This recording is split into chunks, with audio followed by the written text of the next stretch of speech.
उत्तर प्रदेश का एक छोटा सा रेलवे स्टेशन भीखापुर। यहाँ ना तो तेज ट्रेन रुकती थी ना ही बड़ी भीड़ लगती थी, लेकिन अगर कोई रोज आता जाता तो एक चीज जरूर नोटिस करता। प्लेटफॉर्म नंबर 2 के एक कोने में बैठा एक 12 साल का लड़का, जो हर आते जाते यात्री से कहता, साहब एक बार पॉलिश करा लो, जूता भी मुस्कुरा देगा। उसका नाम कोई नहीं जानता था, लेकिन सभी उसे छोटा जूता कहते थे। वजह उसके पैरों में सिर्फ एक ही जूता होता था, पुराना फटा हुआ, और दूसरा पैर हमेशा नंगे पा। लोगों को उस पर दया भी आती, लेकिन छोटू को दया नहीं, काम चाहिए होता था। छोटू की माँ कई साल पहले चल बसी थी। पिता शराबी थे जो हफ्तों गायब रहते, इसलिए छोटू ने बचपन से ही जिंदगी से समझौता करना सीख लिया था। वो रेलवे स्टेशन पर बूट पॉलिश करता, चाय बेचने वालों से चाय के बर्तन धोता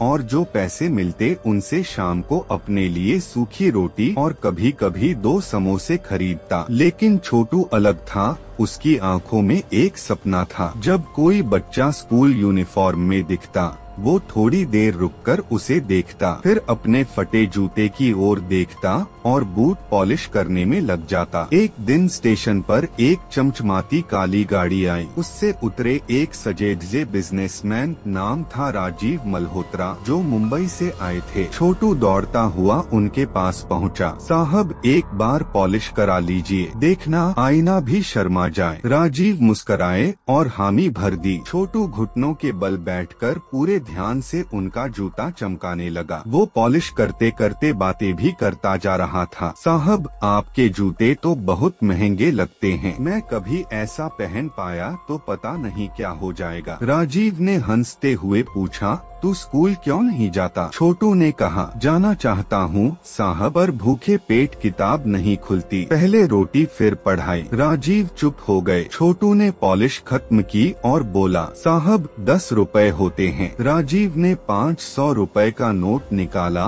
और छोटू को देने लगे। नहीं साहब, पॉलिश के सिर्फ 10 रुपए होते हैं, मैं भीख नहीं लेता। ये सुनकर राजीव अंदर से हिल गए। एक बच्चा जो फटे कपड़े और नंगे पाव है, लेकिन उसकी इज्जत और ईमानदारी अमीरों से भी ऊंची थी। राजीव ने उसे अपना विजिटिंग कार्ड दिया और कहा, अगर कभी पढ़ना हो, जिंदगी बदलनी हो तो इस पते पर आ जाना, स्कूल, खाना सब मिलेगा, मैं वादा करता हूँ। छोटू ने कार्ड लिया, लेकिन बहुत देर तक बस देखता रहा। नई शुरुआत। 3 दिन बाद छोटू ने हिम्मत की और उस पते पर पहुंचा, एक एनजीओ ऑफिस, जहां राजीव मल्होत्रा इंतजार कर रहे थे। एनजीओ ने छोटू का नाम लिखा, स्कूल में दाखिला कराया, कपड़े दिए, नए जूते दिए और खाने के लिए हर दिन 3 टाइम खाना। लेकिन जो चीज सबसे कीमती थी वो था सम्मान। छोटू अब स्कूल जाने लगा। सुबह पढ़ाई, शाम को लाइब्रेरी। धीरे धीरे उसकी अंग्रेजी सुधरी, गणित में रुचि बढ़ी। वो हमेशा कहता, मेरे पास जूते नहीं थे, लेकिन अब सपने हैं। 10 साल बाद 10 साल बीत गए। अब छोटू बन गया था शैलेश कुमार, IAS ऑफिसर। जी हाँ, उसी छोटा जूता को अब देश सलाम कर रहा था। UPSC में उसने ऑल इंडिया रैंक 47 हासिल किया था। उसी स्टेशन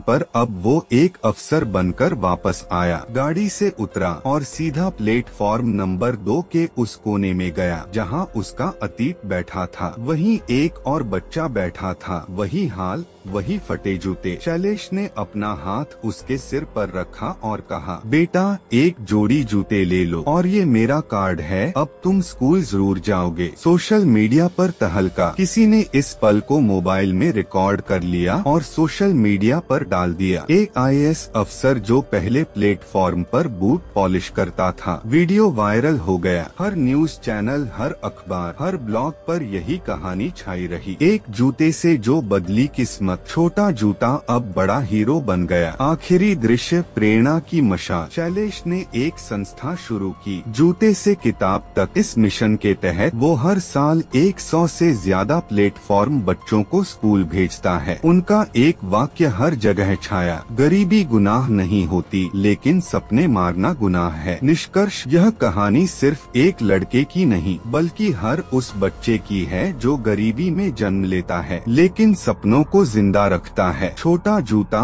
अब एक नाम नहीं, एक प्रतीक बन चुका है, मेहनत का, ईमानदारी का और उस आग का जो हमें आगे बढ़ने पर मजबूर करती है। अगर आपको ये कहानी पसंद आई तो बताइए, क्या हम सभी को एक छोटू की मदद नहीं करनी चाहिए? अगर आपको यह कहानी प्रेरणादायक लगे तो वीडियो को जरूर शेयर करें। हर कहानी में छुपा है एक सबक। जुड़िए कृष्णवेश AI के साथ।